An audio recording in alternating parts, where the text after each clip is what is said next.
On est avec David Guimès de PKF Arcelon. Alors, on va rappeler un peu que le bureau aménois de PKF Arcelon, c'est 45 collaborateurs professionnels qui accompagnent les dirigeants dans de multiples domaines, la comptabilité, l'audit, le social, le juridique, le conseil. Et toi, David, on va se tutoyer si tu le veux bien. Eh bien, tu es là aujourd'hui avec nous en ta qualité d'expert en gestion de patrimoine. Et tu vas ce matin nous sensibiliser aux enjeux d'une bonne stratégie patrimoniale. Alors, je ne vais pas spoiler, mais les gens, ça va les intéresser parce qu'il y a vraiment un contenu qui a été très bien ficelé avec des différentes phases, mais tu y viendras. Je te donne tout de suite la parole avec cette question. Pourquoi avoir une stratégie patrimoniale et quel en est l'intérêt? Alors, merci Bertrand. Je vais passer sur le slide. Bonjour à toutes et à tous. Très content d'être là pour une conférence sur un thème qui m'est cher depuis un certain nombre d'années. Et forcément, le format de la conférence ne prête pas à poser des questions, mais vous pourrez venir les poser sur notre stand, qui est le B20, à quelques mètres d'ici.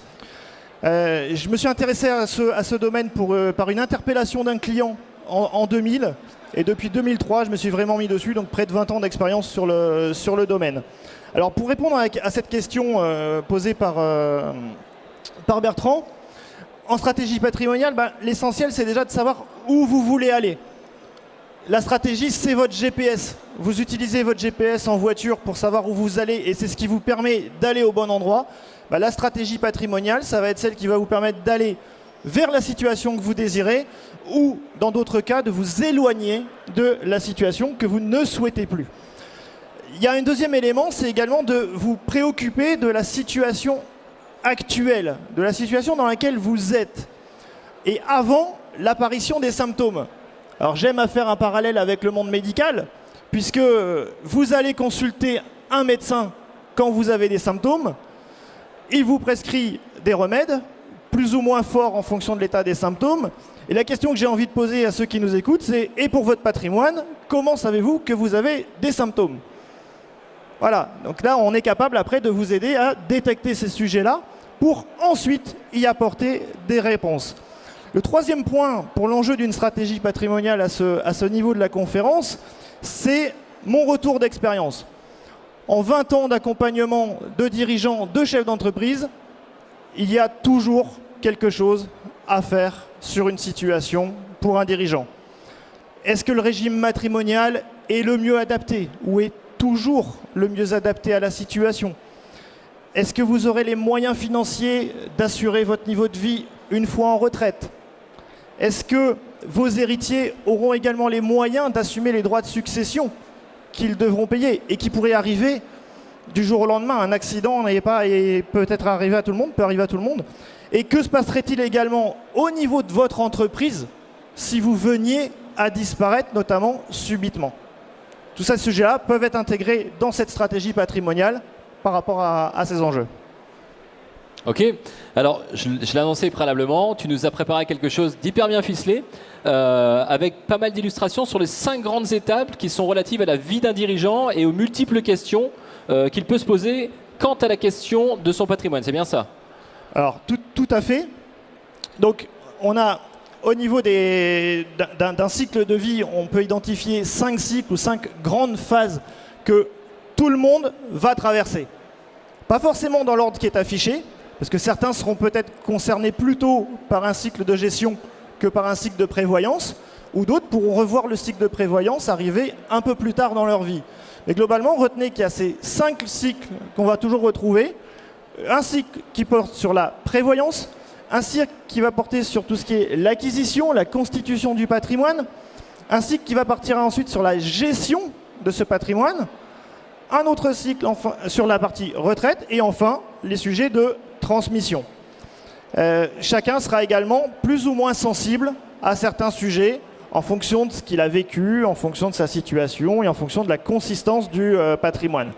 Alors, il serait trop long dans cette conférence de détailler tous les cycles, et l'option que j'ai retenue, c'était de parcourir la vie d'un dirigeant, qu'on va voir de 30 ans à 65 ans, à travers ces 5 cycles et avec les questions qu'il peut se poser à travers ces 5 cycles au niveau de sa vie. Eh bien, on est parti. Alors, je vais vous exposer la situation. Monsieur Paul Martin a 30 ans. Il est dirigeant de l'EURL Martin qu'il a créé il y a 4 ans. Il est en couple avec Alice Pêcheur et ils ont un enfant, Tom, qui a 1 an. Ils sont locataires de leur résidence principale et Monsieur Martin donc, se pose une question. Comment protéger mes proches et en particulier mon conjoint? Alors, question tout à fait légitime et que se pose quand même pas mal de questions et qui est pourtant pas si simple que ça. Protéger mon conjoint. Alors, on pourrait rentrer dans des notions de sémantique, mais conjoint déjà, au niveau du code civil, ça précise, ça concerne l'époux ou l'épouse. Monsieur Martin n'est pas marié, donc déjà quand il parle de conjoint, il fait éventuellement un lapsus, puisqu'après on peut parler de partenaire de Pacs, compagnon, concubin. Il faut faire attention à ça. Ensuite, deuxième point, c'est que chacun a sa propre définition de ce qu'est la protection du conjoint. Est-ce que pour moi, protéger mon conjoint, c'est lui garantir qu'il aura toujours la résidence principale à disposition? Est-ce que c'est lui garantir qu'il aura un capital de X milliers d'euros ou X centaines de milliers d'euros à sa disposition? Ou, encore une fois, une rente à vie pour pouvoir subvenir à ses besoins? Et on voit bien qu'à travers déjà cette décomposition des questions, s'ouvrent derrière pas mal de situations différentes. Ensuite, chaque personne a son propre mode de vie. Certains vont vivre en mettant tout en commun, d'autres vont vivre en étant plutôt sur la partie de séparation. Il faut également l'intégrer pour pouvoir répondre à cette question-là. Mais comment M. Martin pourrait choisir la situation matrimoniale qu'il voudrait sans forcément en connaître les tenants, les aboutissants? Je conclurai sur cet élément-là que le mariage reste la meilleure des protections en matière de protection du conjoint. Mais on ne va pas obliger tous les clients à dire « vous voulez protéger votre conjoint, mariez-vous ». Donc dans ces cas-là, on va trouver d'autres solutions pour répondre à leurs questions. Donc maintenant à la phase dite d'acquisition. Donc on va retrouver M. Martin quelques années plus tard, il a 40 ans, il est marié en séparation de biens avec Alice Pêcheur. Il a 2 enfants maintenant, il y a Tom, 11 ans, et Lise qui a 5 ans. Ils sont propriétaires de la résidence principale qu'ils ont achetée 300 000 euros avec un financement sur 20 ans et des revenus de couple qui sont de 48 000 euros net. Le problème, M. Martin aimerait acquérir ces locaux professionnels et il se demande comment acquérir ce bien, sachant qu'on parle de 250 mètres carrés de bureau pour 500 000 euros avec un loyer de 40 000 euros. Effectivement, alors là encore, une question assez fréquente chez les clients et dirigeants, le sujet de l'acquisition des locaux professionnels. Je dirais qu'il n'y a pas une semaine où j'ai un client qui me pose cette question-là, de près ou de loin, sur l'élément.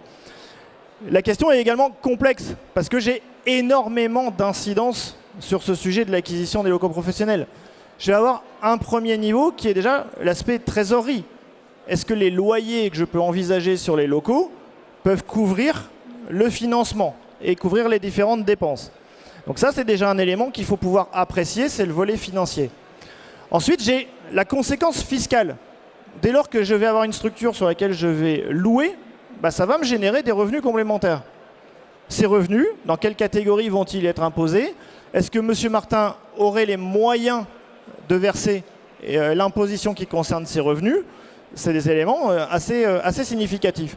Au cas présent, en fait, quand on parle d'un loyer de 40 000 euros sur le sujet, on est sur une rentabilité de 8% qui est cohérente avec un marché, notamment le marché local. On va générer, dans ce cas-là, 30 000 euros de revenus fonciers, c'est-à-dire, dans la situation de M. Martin, 14 000 euros d'imposition supplémentaire. Il faut quand même l'intégrer pour se dire, est-ce que dans le budget, ça passe pas, et c'est un élément. Dernier volet également pour traiter ce genre de questions, le volet civil. Monsieur Martin, il peut acheter, lui, tout seul, ses bureaux. Il peut les acheter avec madame, il peut les acheter en disant, je veux les mettre aux enfants, je veux faire une SCI, je veux faire autre chose. Et là, il faut qu'on intègre par rapport à son mode de vie, dont on parlait juste avant, dans la phase de prévoyance, également ce sujet-là sur comment il veut acheter pour trouver, encore une fois, la meilleure réponse possible à, non pas la question, mais sa question par rapport à sa situation. Merci David. Monsieur Martin a désormais 47 ans, on passe en phase de gestion. La situation de famille est inchangée, il est toujours marié à Alice avec 2 enfants, Tom et Lise. Ils sont propriétaires de la résidence principale.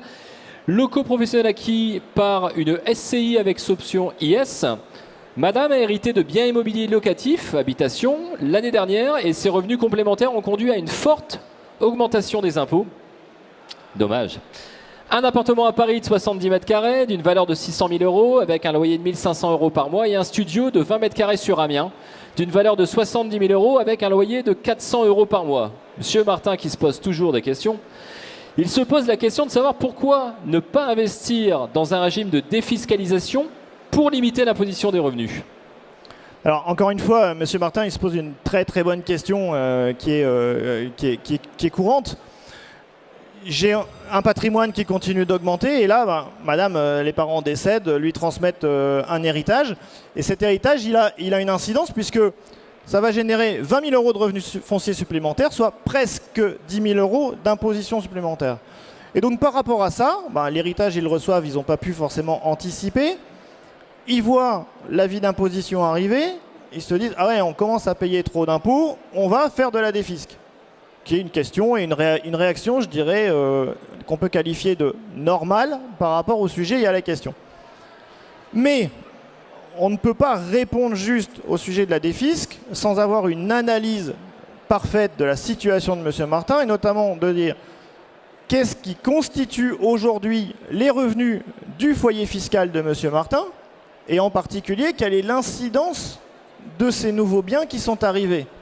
Et est-ce qu'il faut les conserver? En l'occurrence, l'appartement de Paris, il n'affiche qu'une rentabilité brute de 3%, ce qui fait une rentabilité nette après les impositions de 1,60. Et sans même compter une vacance locative ou des travaux à réaliser.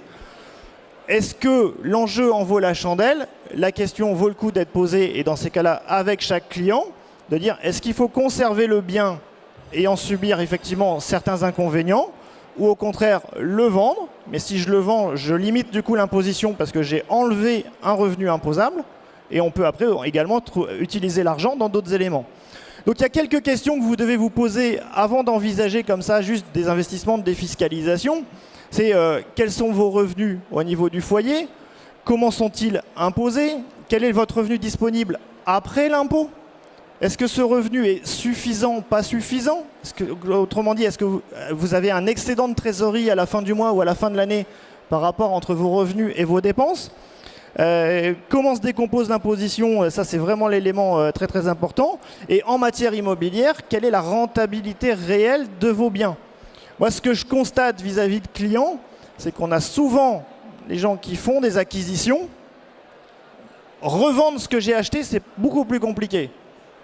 Par contre, il y a un moment où il faut savoir revendre pour pouvoir réinvestir et réorganiser le patrimoine, toujours pour répondre aux besoins qui sont ceux de chaque client. Très bien.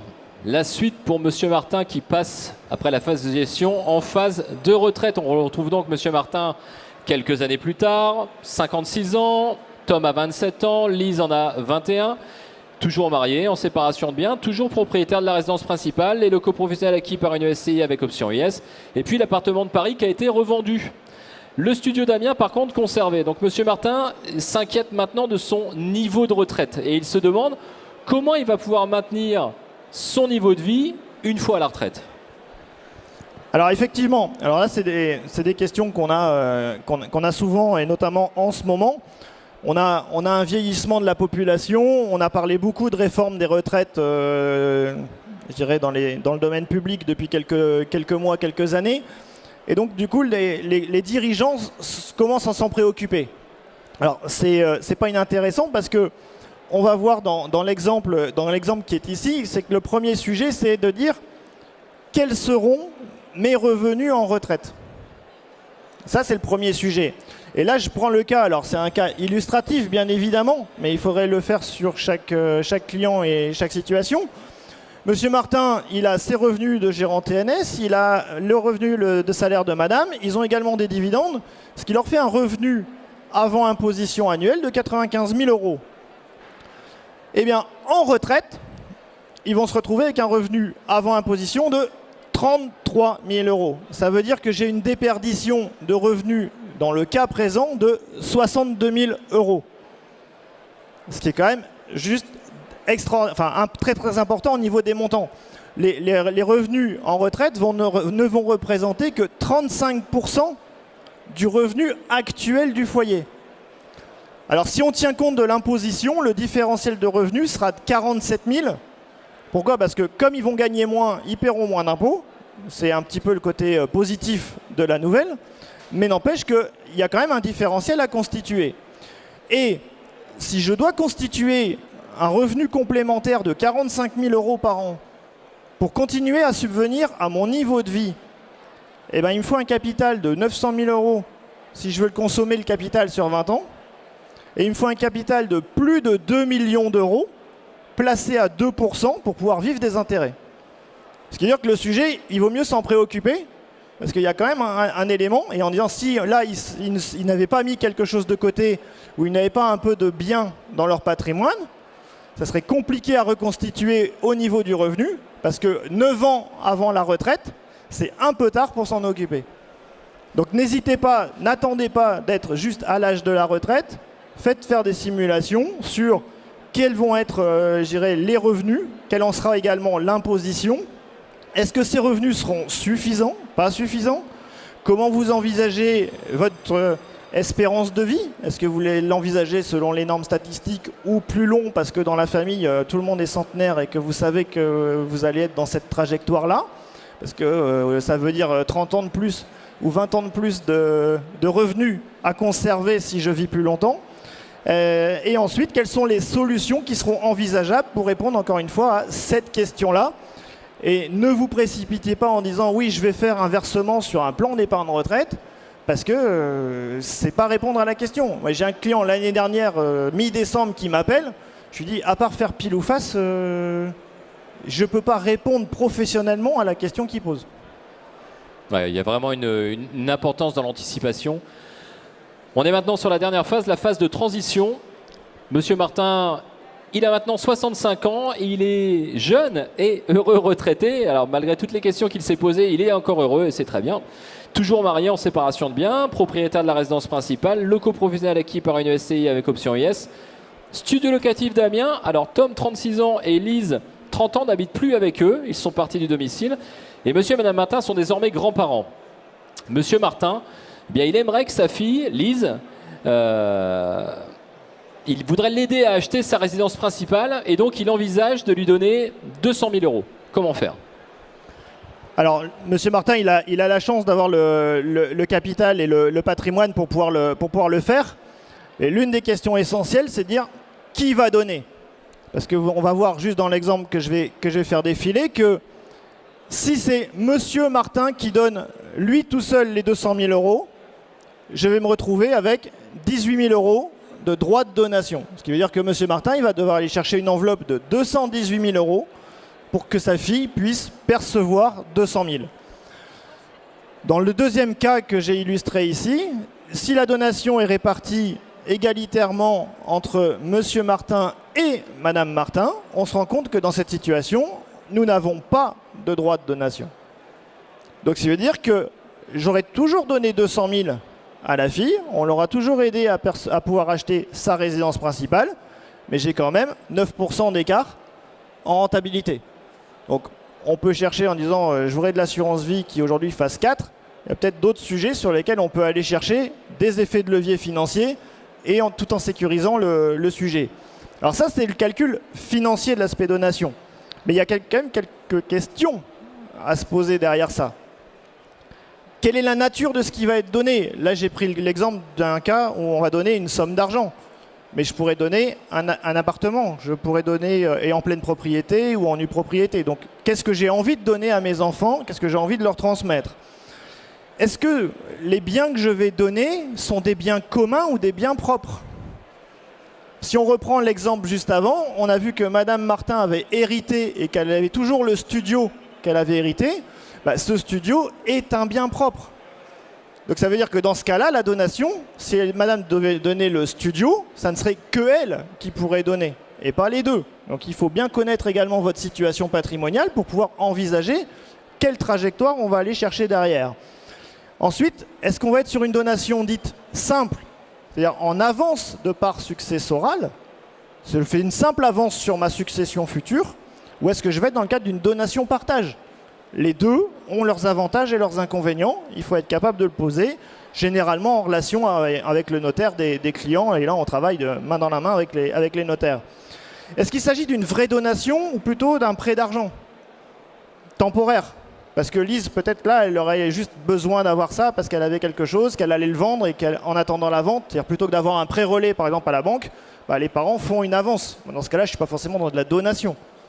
Mais si je ne formalise pas juridiquement pour acter que c'est un prêt et que les parents venaient à décéder entre-temps, ça serait requalifié comme étant une donation, créant probablement un problème d'équité avec son frère, qui lui n'a rien reçu.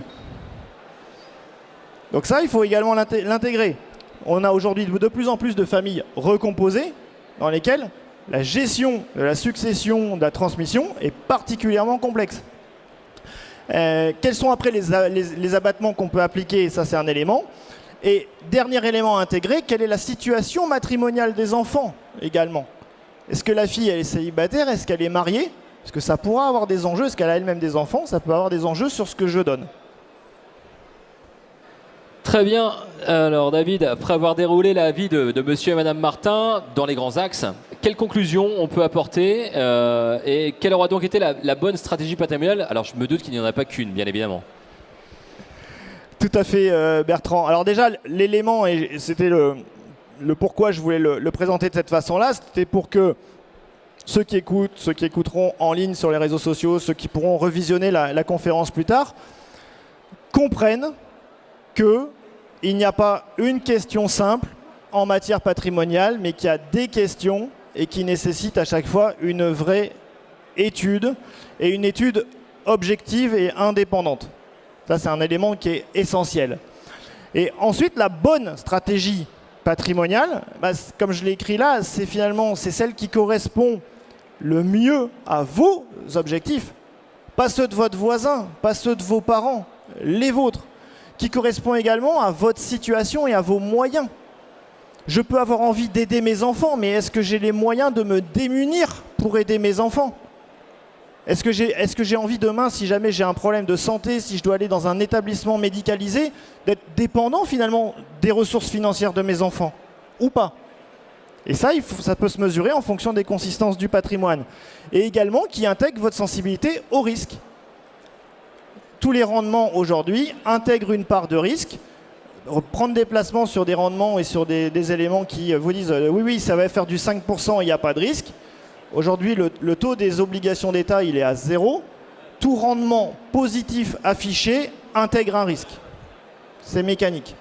Donc ça, c'est des éléments importants. Ensuite, alors, pour ceux qui sont en ligne, je vous montre, j'ai réalisé un flyer que tout le monde pourra venir chercher sur le stand, sur lequel, du coup, vous avez les enjeux d'une bonne stratégie patrimoniale et dans lequel je vous ai indiqué les 10 règles pour une bonne stratégie patrimoniale. Et je suis à votre disposition, je serai sur le salon toute la journée pour répondre à vos questions et pouvoir, du coup, vous éclairer pour vos situations respectives. Merci à tous. Eh bien, merci David, merci pour l'excellence de cette présentation. Et puis, tu n'es pas venu les mains vides, donc allez-y, hein. Vous pouvez retrouver la société de David PKF Arcilon, c'est sur le stand B20 du Salon Business Expo.